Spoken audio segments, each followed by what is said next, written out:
Assalamualaikum warahmatullahi wabarakatuh. Perkenalkan, nama saya Dimas Saputra dari kelas 07 TPLE 015.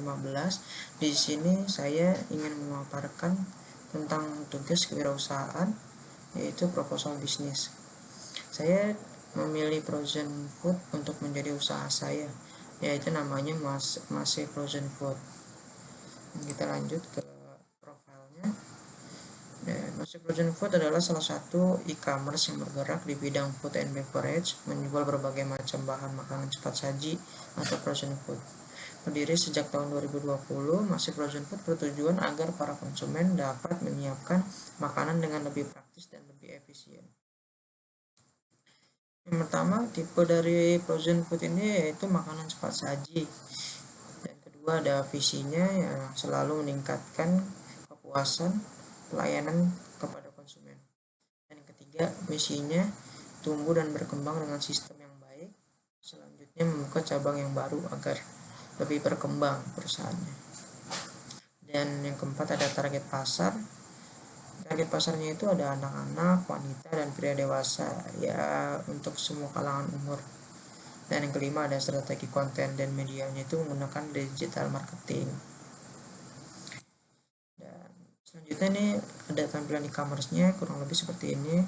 Ya, kebetulan saya sudah ada marketplace-nya di Tokopedia dan namanya Mase Frozen Food ya.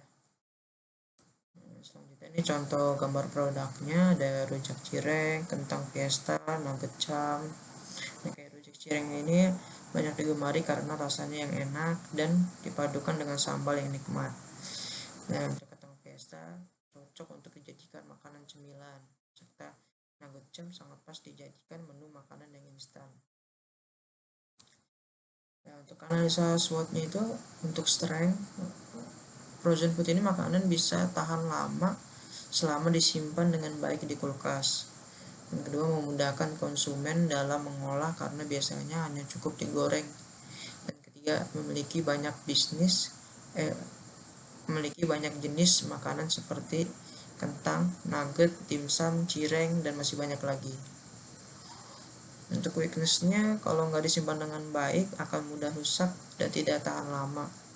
Dan pengiriman atau pembelian jarak jauh berpotensi membuat produk menjadi rusak.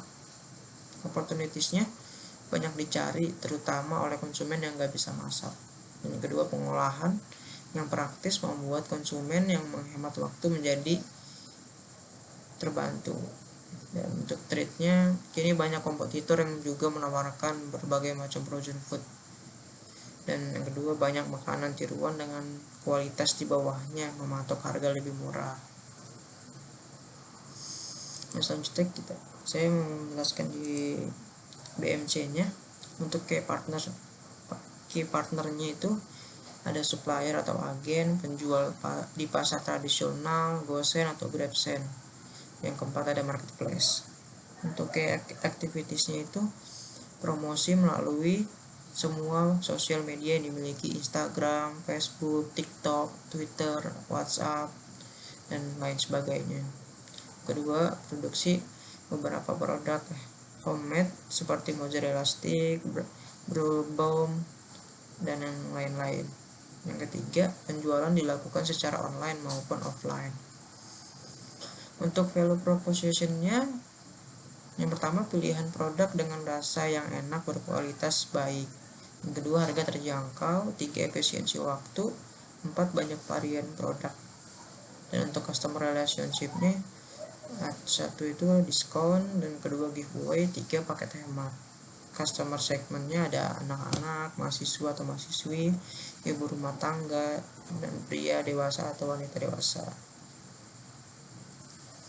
Untuk key resource-nya itu barang supplier, dan ada modal, dan ketiga itu bahan baku keju mozzarella, tepung panir, sosis, dan yang keempat kemasan box mika kantong plastik putih. Untuk channelsnya itu sosial media yang dimiliki. Yang kedua itu berjualan secara offline dan online. Yang ketiga, marketplace. Untuk cost structure-nya sendiri itu ada fixed cost biaya peralatan, variable cost bahan baku, harga supplier, kemasan, advertising. Dan ketiga itu biaya lain bro, seperti promosi, biaya gratis layanan, marketplace. Untuk revenue stream sendiri itu ada penjualan produk. Nah, selanjutnya saya mau menjelaskan di analisis aspek keuangannya. Yang pertama ada biaya peralatan toko, yang kebutuhannya ada mesin jas freezer, vacuum sealer, etalase, meja kursi, sendok makan besar, timbangan, tempat sampah, dan lain-lain.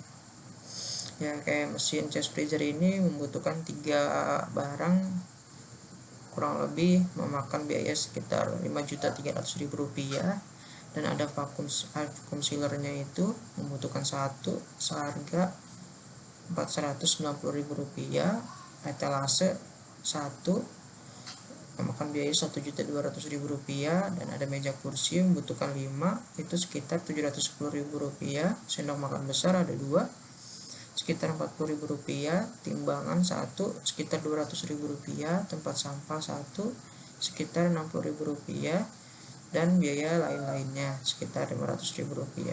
Jadi total nominal untuk biaya peralatan toko itu ada Rp8.500.000. Selanjutnya ke biaya operasional per bulannya. Kebutuhannya itu ada frozen lauk 120 kg, kurang lebih Rp4.800.000. Frozen camilannya ada 160 kg, Rp6.400.000. Dan frozen sayuran 9 kg, kurang lebih Rp940.000. Dan biaya ada biaya air, listrik, wifi, dan sebagainya, itu kurang lebih Rp2.100.000. Dan kemasan plastik ada 2 buah itu Rp100.000. Dan ada gaji karyawan juga, yaitu untuk 3 orang karyawan sekitar Rp4.500.000. Jadi ada biaya penyusutan sebanyak 1 itu sekitar Rp500.000, dan biaya lainnya sekitar Rp200.000. Jadi total nominal biaya operasional per bulannya itu sekitar Rp19.140.000. Dan ini ada estimasi biaya keuntungan dan modal awalnya. Jadi harga jualnya misalnya Rp20.000, target jualnya itu 50 produk dikali 30 hari, dan pendapatan per bulannya kurang lebih 30 juta rupiah. Jadi saya menyimpulkan pendapatan dan biaya personal itu jadi 30 juta rupiah dikurang biaya operasionalnya tuh 10.367.000 rupiah. Jadi kalau misalnya disimpulkan keuntungan per bulannya sekitar 10.860.000 rupiah. Ya, mungkin itu saja yang bisa saya sampaikan, kurang lebihnya mohon maaf. Wassalamualaikum warahmatullahi wabarakatuh.